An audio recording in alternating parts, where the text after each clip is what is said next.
ბავშვთა მამისათა და ღვთისათა და წმინდისა სულისათა. დღევანდელ კვირას ეკლესია უწოდებს საშინელი სამშობლოს დღეს. რატომ უწოდებს საშინელი სამშობლოს დღეს? რადგანაც სამშობლო ესე არის საბოლოო და მისი გამოტანილი განაჩენი გადახედვას არ ექვემდებარება. აი ამ სამშობლოსათვის ვემზადებით თითოეული ჩვენთაგანი. თუ როგორ უნდა ვემზადებოდეთ, თუ რას უნდა ვფიქრობდეთ, როგორ უნდა ვიცხოვროთ. ამის შესახებ მოусმინოთ წმინდა მღვდელმთავარს იოანე ოქროპერს. რადგანაც ეს მისი სიტყვა მეტად მნიშვნელოვანია და დასაფიქრებელია. ჩვენ უნდა გვახსოვდეს, რომ წმინდა წერილის სიტყვები არც ერთი სიტყვა არ არის უქმად ნათქვამი. თითოეული სიტყვა არის ჩვენთვის დამაფიქრებელი და მეტად მნიშვნელოვანი და მით უფრო როცა საუბარია საშინელი სამშობლოს შესახებ.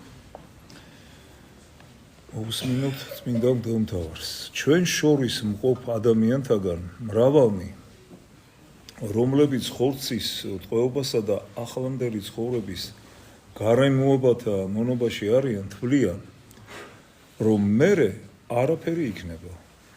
ღვთის კაცთმოყვარეობაზე მიუთითებენ და ამბობენ, რომ არ არის არც სასჯელი, არც ტანჯვა. მას თუ კი ღმერთი კაცთმოყვარეა, როგორიც მართლაც არის, მაშინ უეჭველია, რომ იგი მართალიც არის, ხოლო თუ კი მართალია, მაშინ სამართლიანი. როგორ არ იქნება სამართლიანი, რომ სასჯელს მისცემოდა ის, ვინც თავიდან 1000 სიკეთე იმემკვიდრა, შემდეგ ჩაიდინა ის, რაც სასჯელს იმსახურებს და უკეთესი არც მუქარებისაგან, არც სიკეთისაგან არ გახდა. მითხარი, როგორ არ გეშინია, როცა ასეთ თავხედობას წარმოთქვამ და ამტკიცებ, ღმერთი კაცთმოყვარეა და არ სჯისო. ხოლო თუ დასჯის, მაშინ შენი აზრით უკვე არაკაცთმოყვარე აღმოჩნდება? მითხარი, თუ კი შესწოდე, რატომ არ გინდა რომ დაისაჯო? განა მან შენ ყველაფერზე არ გაგაფრთხილა? განა არ შეგაგონა? განა არ გეხმარებოდა? განა ბევრი რამ არ აღასრულა შენი ხსნისათვის? თუ კი ბოროტები არ იჯებიან, მაშინ მავანი შესაძლოა იტყვის, რომ არც კეთილები იდგამენ გვირგვინსო. ხოლო ასეთ შემთხვევაში სადღა იქნება ღვთის კაცთმოყვარეობა და სიმართლე. ამგვარად, ადამიანებო, თავს ნუ მოიტყუებთ ეშმაკის მიერ ცდუნებულები, იმიტომ რომ ეს ყველაფერი ეშმაკის აზრებია. თუ კი მოსამართლეებიც, ბატონებიც და მასწავლებლებიც კეთილებს აჯილდოებენ, ხოლო ცუდებს სჯიან, მაშინ შესაბამისი როგორ იქნებოდა, თუ კი ღმერთთან პირიქით მოხდებოდა, თუ კი კეთილები და ბოროტები ერთსა და იმავე ხვედრს მიიღებდნენ. მაშინ ბოროტებაზე ხელს როდის გააიღებდნენ? მართლაც თუ კი სასჯელის მოლოდინშიც ისინი სიავეს არ ეშვებიან, მაშინ ამ შიშისაგან თავისუფლები რომ არა მარტო გენიაში არ ცვლილებიან, არამედ სასუფეველსაც კი აღწევენ, ბოროტები სად შეჩერდებოდნენ? მსმენია ზოგიერთი ცოდვის მოყვარე როგორ ამბობს, რომ ღმერთი ადამიანებს დასატუქსად აშინებდა გენიითო, ვინაიდან თითქოს შეუძლებელია, რომ მან, ვინც მოწყალია, ვინმე დასაჯოსო. განსაკუთრებით ის, ვინც მას არ იცნობს. მითხარი თქვენ, ვისაც ღმერთი მატყუარად გამოგყავთ. ნუ ეს დროს ვინ გადმოღვარა ტალღები მთელს მსოფლიოზე. ის საშინელი წარღვნა, და მთელი ჩვენი მოდგმის დაღუპვა ვინ მოაწყო? ვინ გამოგზავნა ის ელვა და ქუხილი სოდომის მიწაზე? ვინ დატბორა მთელი ეგვიპტე? ვინ გაანადგურა 600,000 უდაბნოში? ვინ დაწვა აბილონის თავყრილობა? ვინ უბრძანა მიწას პირი დაეღო და ჩაეყლაპა თანამზრახველები კორესი და დათანისა? დავითის დროს ვინ განგმირა ერთ წამში 70,000? ესაია წინასწარმეტყველების დროს ერთ ღამეს ვინ მოკლა 185,000? ხოლო ყოველ დღიურ განსაცდელებს ნუ თუ ვერ ხედავ, რომლებსაც ჩვენ შეწოდების გამო ვიღებთ. რა აზრი ექნებოდა ერთნი რომ ისჯებოდნენ, ხოლო მეორენი არა? მართლაც თუ კი ღმერთი უსამართლო არ არის, ხოლო იგი უსამართლო სწორედაც რომ არ არის, მაშინ ცოდვებისათვის სასჯელი შენს აუცილებლად დაგეკისრება. ხოლო თუ კი ღმერთი არ სჯის, იმიტომ რომ კაცთ მოყვარია, მაშინ სასჯელი არც იმათ უნდა დაკისრებოდათ, ვიზედაც ზემოთ ვისაუბრეთ. აი ამ სიტყვებითაც კი ჩვენ მიერ გადმოცემულით ღმერთი ბევრს სჯის აწინდელ ცხოვრებაში, რათა თუ კი თქვენ მუქარის შეგონების სიტყვებს არ დაუჯერებთ, მაშინ სასჯელის საქმეებს მაინც ერწმუნოთ. თუ შენ გულქვა და უმოწყალო ხარ, მაშინ ის ქალწულები გაიხსენე, რომლებმაც თავიანთი ლამპრები იმის გამო ჩააქრეს, რომ ზეთი არ ჰქონდათ და ისინი სიძის დარბაზიდან გამოაძევეს და შენ მაშინვე კაცთ მოყვარე გახდები. თუ ამაზე დაფიქრდები, თუ მიტაცება გსურს, მოისმინე მსაჯული როგორ ამბობს, შეუკრენით მაგას ხელმი და ფერხნი და განაგდეთ ეგ-ბნელს ამას გარესხნალსაო და შენ ამ ვნებას გააძევე. თუ შენ დასათრობად და გასაძღომად მიისწრაფვი, მაშინ მოისმინე მდიდარი როგორ ამბობს, მოავლინე ლაზარე რაითა დააწოს მწვერვალი თითისა მისისაი წყალსა ზედა და განმიკრილოს ენაი ჩემიო და ვერ იღებს რაც ითხოვა. თუ ამას გაიხსენე, გაიაზრებ და შენ მისწრაფებისაგან მაშინვე განთავისუფლდები. თუ არაწმინდა სურვილის ცეცხლი გაქვს, მაშინ იმ სასჯელის ცეცხლზე იფიქრე და ეს ცეცხლი ჩაქრება და მოგცილდება. თუნდაც ცეცხლი არ იყოს, მაინც დაფიქრდი, რა დიდი სასჯელია ღვთისაგან უარყოფილი იყო და შერცხვენილი წახვიდე. დამიჯერეთ ეს უბედურებაა, შეუძლებელია სიტყვითაც კი გამოითქვას, შეუძლებელია მართლაც, თუ კი ისინი, ვინც მზის სინათლეს ვერ ხედავენ, ყოველგვარ სიკვდილზე სამწუხარო ცხოვრებით ცხოვრობენ. მაშინ უნდა ვივარაუდოთ, რას განვიცდით ჩვენ ამ სინათლეს მოკლებული. ანუ თუ ბრმა ადამიანი და დღის სინათლეს ვერ ხედავს, ხომ ასეთ მდგომარეობაში მყოფი ადამიანი დიდ განსაცდელშია და იოანე ოქროპირი ამბობს, რომ ღვთაებრივ სინათლეს მოკლებული ადამიანის განცდა კიდევ უფრო როგორი მტანჯველი და შემოსავლელი იქნება. მართლაც ნუ იფიქრებ, რომ თუ კი გენიას ცეცხლი ჰქვია, იგი ჩვეულებრივ ცეცხლს გავს. ეს უკანასკნელი, რასაც მიიტაცებს, დაწვავს და გაჩერდება. გენია კი ერთხელ მიტაცებულს გამუდმებით წვავს და არასდროს ჩერდება. ამიტომაც ეწოდება ჩაუქრობელი. მას სურს ცოდვილები უხსნელებით შემოსოს, მაგრამ მათი პატივის გამო კი არა, არამედ იმისათვის, რომ ამ ტანჯვის მუდმივი წყარო ჰქონდეს. მაგრამ ეს კიდევ სხვა და უფრო მძიმე მხარეა გენიისა, ხოლო თვითონ სიკეთეების დაკარგვა ისეთ ტანჯვასთან არის შეერთებული, ისეთ მწუხარებასა და სივიწროვესთან, რომ ცოდვილებს აქ არავითარი ტანჯვა რომ არ მოელოდეთ, ხოლო ეს თავისთავად საკმარისი იქნებოდა, რათა გენიის ტანჯვაზე უფრო წარედ მოეწყლა და შეეძრა ჩვენი სულები. ხოლო თუ კი როცა საპყრობილეში შევდივარ და ვხედავთ ერთნი ჭუჭყით როგორ არიან დაფარულები, მეორენი რკინის საკრველებით არიან შეკრულები, მესამენი სიგნალით არიან მოცულნი, კვნესით, ვძრწით და ყველანაირად ვცდილობთ, რომ ასეთსავე გასაჭირში და უბედურებაში არ ჩავწვივდეთ, მაშინ რას ვიგრძნობთ, რას ვიზამთ, როცა თვითონვე შეკრულებს გენიის სატანჯველში წაგვიყვანენ. და ეს საკრუელები რკინისა არ არის, არამედ მუდამ ჩაუქრობელი ცეცხლისა და ზედამხედველებად არა რომელიმე ჩვენი თანასწორი არსებები გვეყოლება, რომლებსაც არც თუ ისე იშვიათად შეიძლება გულიც კი მოულბოთ, არამედ საშინელი და თანაგრძნობისადმი უცხო ანგელოზები, რომელთა შეხედვაც კი შეუძლებელია, იმდენად ძლიერ არიან ისინი განრისხებულნი შეურაცხყოფით, რომელიც ჩვენ მეუფეს მივაყენეთ. იქ შეუძლებელი იქნება იმის ნახვა, როგორც აქ, რომ ერთნი ვერცხლს თავაზობენ, მეორენი სასისოსლო მარაგებს, მესამენი გამამართლებელ სიტყვებს და შეღავას იღებენ. არამედ იქ ყველაფერი შეუბრალებელია.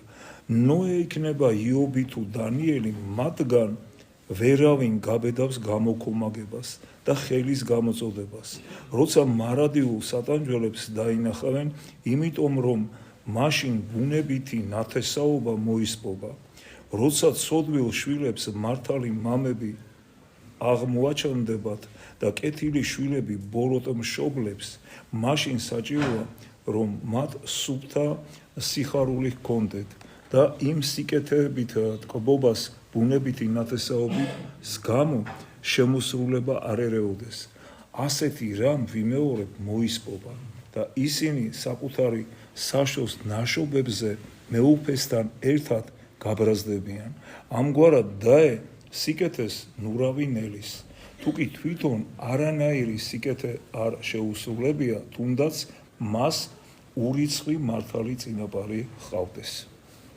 თუ კი ჩვენთვის მოცემულ დროს იმაზე დავხარჯათ, რაზეც დახარჯვა არ გვმართებს, მაშინ ყველანი იქ გავალთ და შეუფერებელი ფლანგველობისათვის უკანასკნელ ანგარიშს ჩავაბარებთ.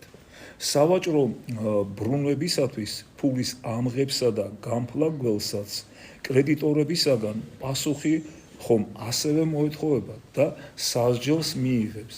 მაშინ რამდენად უფრო მეტად დაიშება ამ ცხოვრების ფუჭად გამფლანგველი და როგორც ჩვენ ვითხოვთ ჩვენი მსახურებისაგან ანგარიშს ფულისა არა მარტო გასავალზე, არამედ შემოსავალზეც, საიდან, რამდენი, ვისგან და როგორ მიიღეს ფული, ისე ღმერთიც სთხოვს ანგარიშს ხარჯვასა და შენაძენში, როგორც მდიდარს, ისე ღარიბს. მდიდარს სამართლიანი წყაროებიდან თუ აქვს სიმდიდრე, ნატაცებითა და მოხვეჭით ხომ არ დააგროვა იგი.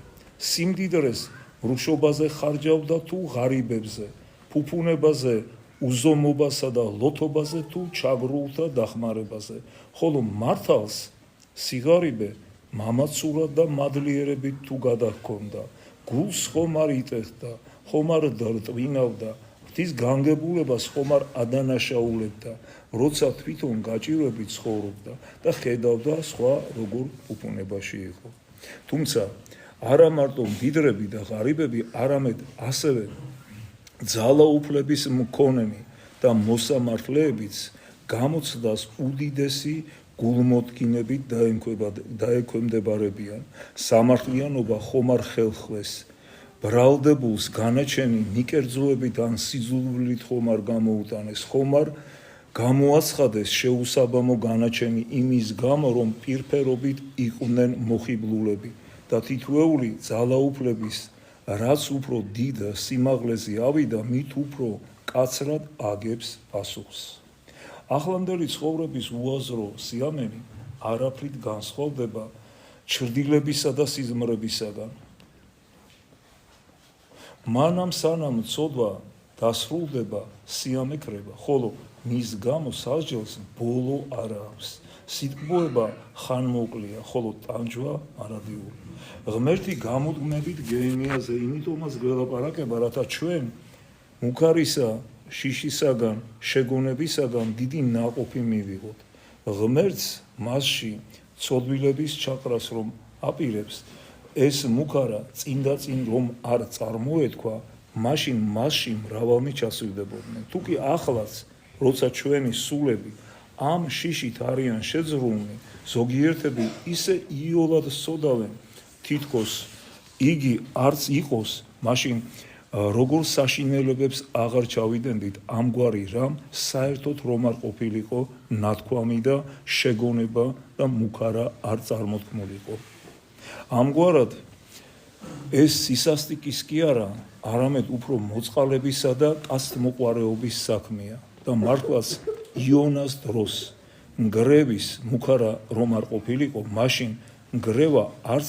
აღიკვეთებოდა რომ არ თქმულიყო რომ ნინევია დაიქცეოდა ნინევია ვერც გადარჩებოდა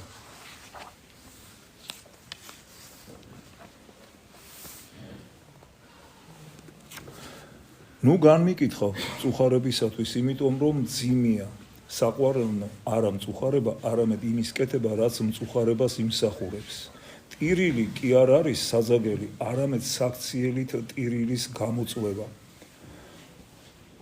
არ დაიჯები და მეც არ ვიდარდებ არ ჩაგაგდებენ გენიაში და არც მე ვიტირებ ამის გამო უმჯობესია ამის გამო ახლა ვიგლოოთ ვიდრე იმ დროს დავისაჯოთ აი შენ როცა სხეულით ავადმყოფობ ყველას მოუხმობ რათა თანაგიგრძნობდნენ და ვინც არ თანაგიგრძნობს იმათ უგულოებად მიიჩნევ ხოლო როცა სული იღუპება ჩემგან ითხოვ რომ არ ვგულოვობდე მაგრამ მე არ შემიძლია მე ხომ მამა ვარ თანაც შვილების მოყვარული მამა ჰოი ნეტავ შეგეძლოთ ჩემი გულმხურვალების დანახვა ნეტავ იცოდეთ ნებისმიერ ქალზე მეტად როგორ ვიწვი რომელმაც უდროოდ ქვრივობა იწვნია ქალი ისე არ დასტირის თავის ქმარს მამა ძეს როგორც მე ამ სიმრავლეს ჩვენი სიახლოვეს შეკრებილს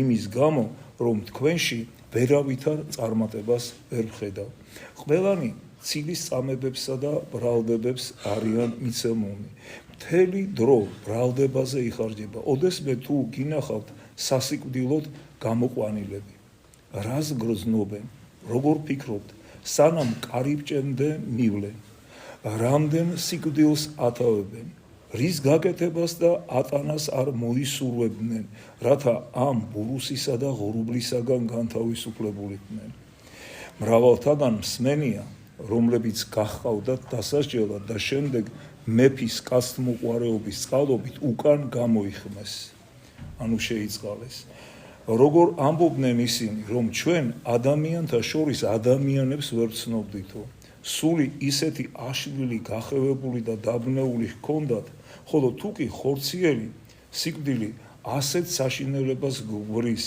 მაშინ რაღაც ვიზამთ როცა მარადიული სიკვდილი დადგება როცა დავინახავთ რომ მიწა პირს აღებს ზეცა იხსნება თვით ყველას მეუფე ჩამოდის მაშინ რას იგრძნობს ჩვენი გული თუკი სხვებს როცა კლავენ ამ სიკვდილით რომელიც ძილისაგან არაფრით არ განსხვავდება ადამიანები რომლებსაც ეს საქმე არ ეხებათ ისეთ ხასიათზე დგებიან რომ სული შიშისა და მღელვარებისაგან ეთანგებათ და უდუნდებათ ხოლო მაშინ როგორი მდგომარეობა იქნება როცა ჩვენ თვითონ გვეწვევა უფრო დიდი სასჯელი და მარადიული შეუძლებელია დამიჯერეთ შეუძლებელია ამ უბედურების სიტყვით გადმოცემა დიახ იტყვიან მაგრამ ღმერთი კაცთმოყვარია და არაფერი ასეთი არ იქნებაო ამგვარად დაწერილი ამაოა არა ვამბობენ მაგრამ მუქარის